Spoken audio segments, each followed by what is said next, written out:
Hey YouTube, Motor Missile over here, guys. I'm really excited to be showing you guys this knife today. This knife today is a Karambit by Scott Horn from Airborne Knives.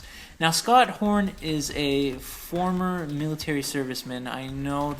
I believe he was a paratrooper. I'm not sure in which division, but the guy, I'm pretty sure, served in Iraq, and I'm not exactly sure where else. He's a wonderful guy, a family man, and a professional, and clearly a master at his trade.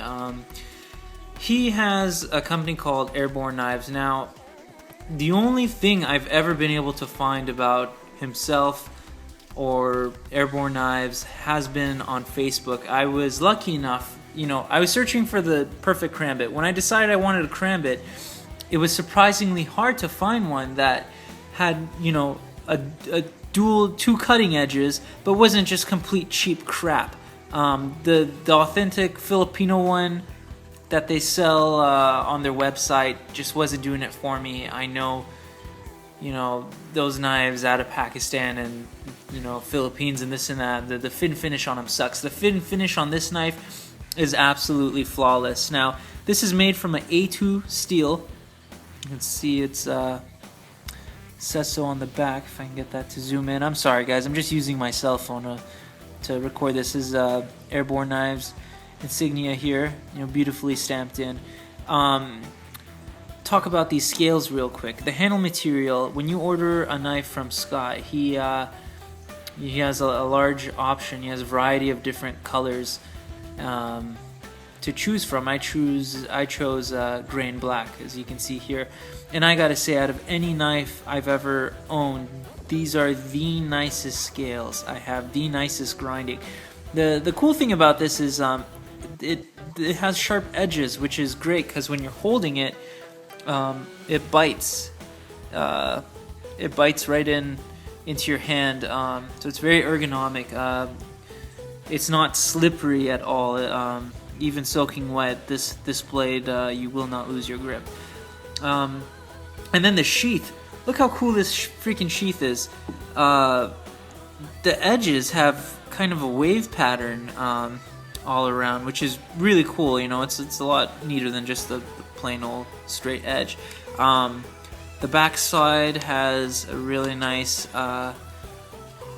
locking mechanism. You just pinch in and that'll pull out and slide into your belt loop, I guess, and it snaps right back. I wasn't even expecting a sheath. For the $260 he charged for this knife, I mean, you're getting a lot of knife and good materials and craftsmanship for that price. I mean, it's unheard of, custom knife maker making this kind of knife. So his prices are reasonable. I highly recommend that you check out his Facebook, which I'll post a link to. A recurring theme that maybe I see in his knives is that a lot of the handle material, if not the blades themselves, have a curvature design, which I think is more ergonomic.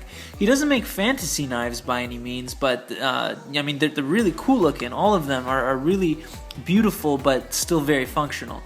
And I know that he didn't used to sell to the public. It was just hearsay through the military, and his friends and buddies or whatever would order knives from him. And I think the majority of people who own Airborne Knives are service people, but he's opened up to the public, and like I said, he doesn't have advertising, he doesn't have a website.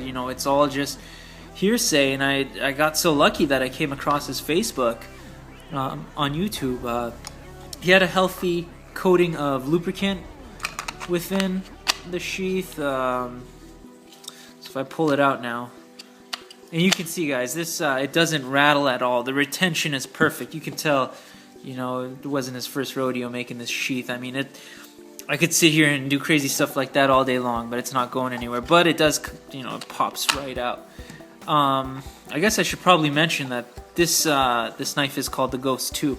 The original one was the Ghost, which did not have this jimping on the spine, and he's made quite a few different Karambits since then. I think the Reaper series is what he's on now, which are really cool. They're slightly different, but again, this is everything I wanted in a knife, Scott. I know you're super busy, but thanks for, you know, making this for me, doing such a good job, and also getting it out to me so quickly.